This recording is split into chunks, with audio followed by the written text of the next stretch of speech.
What about the cost of pollution? I'm proud to say, and I help teach at a school at the law school in Austin, environmental law has worked. We identified the pollutants we know hurt people. We identified the strategies and technologies to reduce them.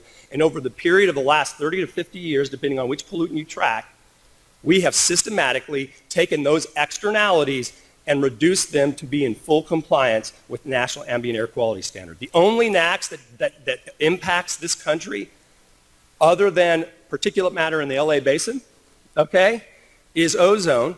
And the stationary source, the power plant contribution to ozone, has plummeted and is no longer a driver, and any environmental study that's got merit will tell you that. So what does that tell you?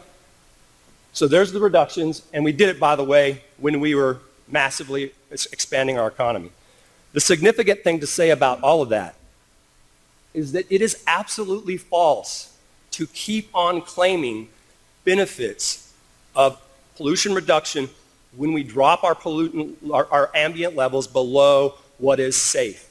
The Clean Air Act doesn't actually establish air quality standards for clean. Clean is untethered to science. The question is it safe? And so the EPA establishes standards of where our ambient air is safe, and it actually adds a margin of safety, a buffer.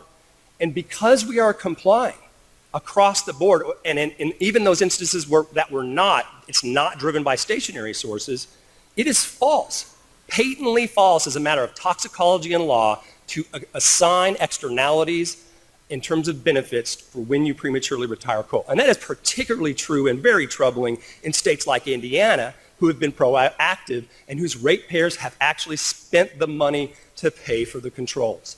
Very important. And this is something important too. This isn't a partisan issue. Red for Republican, blue for Democrat. We have reduced all of those pollutants dramatically since 1990. And by the way, that bottom red line on the chart is total renewable energy penetration. We fixed this problem with technology, not anti-fossil fuel ideology. It's very important to point that out. And let's talk about the globe. Particulate matter is still killing millions all over the world. The US example of technologies that reduce PM and make us a shining example for the country is something that should be celebrated and exported. My last comment, with my limited time, is about carbon dioxide. Because I just talked about the pollutants we know hurt people. Now I'm going to talk about the pollutants people are concerned about might be driving climate change in terms of anthropogenic forcing, man-made forcing. What I'm showing you here is not a slide that was created from an industry study.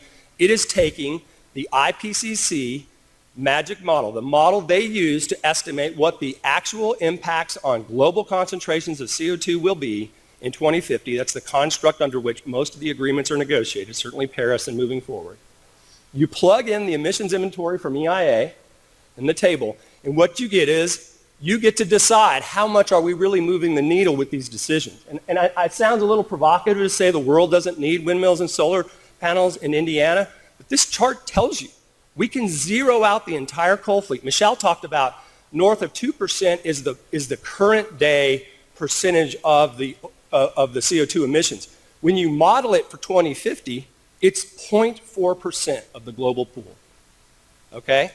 That doesn't mean we should not be doing anything, but we cannot accept economic analyses that claim benefits, especially large economic benefits, associated with CO2 reductions in a scenario like that.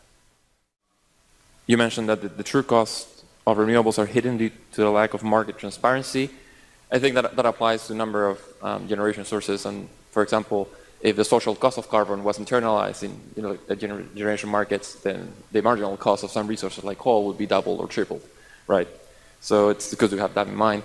The actual question is similar to the previous witness. What are the actual changes in market rules that you need to internalize some of these benefits that coal brings in terms of resilience and reliability? In this case, since you're talking about ERCOT, I would like to hear specifically about that market. You bet.